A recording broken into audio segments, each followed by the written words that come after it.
మా ఫ్రిడ్జ్ అయితే రిపేర్ చేయటానికి వచ్చారనమాట ఆయన. ముందు రోజైతే వచ్చి చూసుకొనెళ్లారు. అసల ఫ్రిడ్జ్ కంప్లెయింట్ ఏంటి? మనీ ఎంతవుతుంది? ఏమేం పోయినియి అని చెప్పి ముందు రోజొచ్చి చెప్పి ఎళ్లారనమాట. అడ్వాన్స్ తీసుకున్నారు. ముందు రోజే అడ్వాన్స్ తీసుకున్నారు. అంటే థింగ్స్ అవి ఉంటాయి కదా! తెచ్చుకోవటానికి. అవి తెచ్చుకోవటానికి అడ్వాన్స్ అయితే అడిగారు. మేము ఫోన్‌పే చేశాము. నెక్స్ట్ డేనే వచ్చారు. మార్నింగ్ కల్లా వచ్చేస్తానండి అని చెప్పారనమాట ముందు రోజే. అట్లాగే ఆయన అన్నట్టే మార్నింగ్ కల్లా వచ్చేసారు. 10, 10:30కి అలా వచ్చారు. వచ్చి ఇట్లా ఫ్రిడ్జ్ అయితే తీసుకొచ్చిన ఐటెమ్స్ అయితే సెట్ చేస్తున్నారు. అయితే ఫ్రిడ్జ్ ఫ్యాన్ అయితే పోయింది. రిపేర్ వచ్చిందనమాట. దానివల్ల మాకు ఫ్రిడ్జ్ అనేది కూలింగ్ రావట్లేదు. ఐస్ కూడా గడ్డ కట్టట్లేదు అనమాట. పాలు పెట్టిన జ్యూసులకి పాలు పెట్టుకుంటాం కదా! అట్లాగే ఐస్ క్యూబ్స్ పెట్టుకుంటాం కదా! ఏవి కూడా గడ్డ అవ్వట్లేదు. కింద ఫ్రిడ్జ్‌లో వాటర్ కూడా కనీసం కూలింగ్ అవ్వట్లేదనమాట. సో, ఫ్యాన్ అయితే పోయింది. బ్యాక్ సైడ్ వచ్చి గ్యాస్ అయితే అయిపోయిందన్నారు.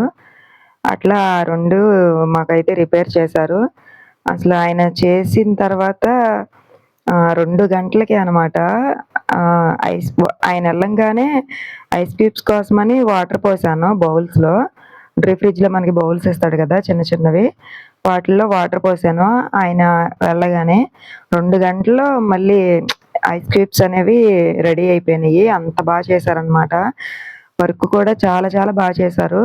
నేను వీడియో ఏదో 4 గంటలు 43 నిమిషాలు పెట్టాను గానీ, కరెక్ట్‌గా ఆయన 1:50 నిమిషాలైతే వర్క్ చేశారు. పాపం అంత కష్టపడ్డారనమాట. చాలా చేశారు. చాలా నిదానంగా ఏమేం పోయినియి, ఏంటి అనేది. అసలా ఈయన వర్క్ నిమిత్తం అసలు వర్క్ మాత్రం చాలా నచ్చింది నాకు. ఎందుకంటే నేను చాలా మందిని చూసాను కదా! మా ఏసీ రిపేర్ వచ్చినప్పుడు గానీ, మాది first Lloyd AC Voltas AC అనమాట. అది కాయిల్ కంప్లెయింట్ వచ్చిందనేసి మేము మార్చేసి లాయిడ్ తీసుకున్నాము. వోల్టాస్ ఏసీ మాకు రిపేర్ వచ్చినప్పుడు సర్వీస్ సెంటర్ నుంచి వస్తారు కదా! అసలు చాలా కేర్‌లెస్‌గా మాట్లాడేవారు. మనం అడిగిన దానికి కూడా సరిగ్గా సమాధానం చెప్పేవారు కాదు. సో, అట్లాగే వాషింగ్ మిషను మాది ఫస్ట్ ఒక వాషింగ్ మిషన్ ఉండేది. ఎల్‌జీ 6 కేజీలది. అట్లా దానికి కూడా కొంచెం ఒక కంప్లెయింట్ వస్తే దానికి కూడా అట్లాగే అంటే ఏసీకి వేరే వాళ్ళని, వాషింగ్ మిషన్‌కి కూడా వేరే వాళ్ళని పిలిపించాను. అయినా కూడా సరిగ్గా సమాధానం ఉండేది కాదు. అట్లే తర్వాత వాషింగ్ మిషన్ కూడా కొత్తది తీసుకున్నాను పాతది మార్చేసి. అట్లా ఫ్రిడ్జ్ విషయంలో గానీ, ఓవెన్ విషయంలో గానీ ఈయన మాకు చేసింది అసలు చాలా చేశారనమాట వర్కు. మా స్నూపీ గాడు అరుస్తున్నాడు. ఎవరొచ్చారా ఇంటికి ఏంటి అని. కొత్త వాళ్ళు ఎవరైనా వస్తే అస్సలు ఒప్పుకోదనమాట. చూస్తది. కొత్త వాళ్ళైతే వాళ్ళ మీదకెళ్ళిపోయిద్దనమాట. అది కరవటానికి ఎళ్ళిద్దో, లేదంటే వాళ్ళ వాసన చూడడానికి ఎళ్ళిద్దో తెలీదు. అంటే కుక్కలకి తెలిసిద్దంటారు కదా!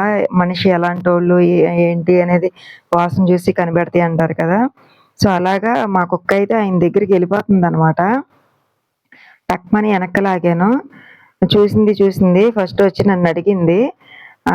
అంటే ఏ విధంగా అది అడిగిందంటే, "ఏంటమ్మా యెల్లో కేటేసేనా" అన్నట్టుగా అడిగిందనమాట నన్ను. తర్వాత వెంటనే అట్లా అడిగిందో లేదో ఒక్క నిమిషంలో ఎళ్ళిపోయిద్ది ఆయన దగ్గరికి. పాపం ఆయనయితే భయపడిపోయారు. కానీ అంటే మా స్నూపీ కొంచెం కోపం ఎక్కువే. గతంలో కూడా ఇద్దరిని కరిచింది. అది ఎందుకు కరిచిందంటే ఫ్లిప్‌కార్ట్, అమెజాన్ నుంచి వస్తారు కదా! వాళ్ళు గేట్ వరకు రాకుండా డైరెక్ట్‌గా గడప వరకు వచ్చేసారనమాట. గేట్ తీసుకొని గడప వరకు వచ్చేసారు. అట్లా ఎవరన్నా ముందుకొచ్చేస్తే దానికి అసలు ఇష్టం ఉండదు.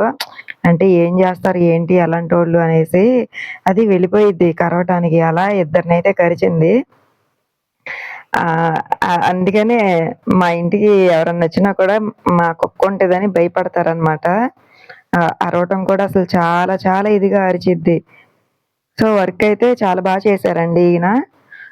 ఇప్పుడైతే గ్యాస్ ఎక్కిస్తున్నారనమాట. ఫ్యాన్ అయితే బిగించేశారు ఫ్రిడ్జ్‌లో. ఇప్పుడు గ్యాస్ ఎక్కిస్తున్నారు.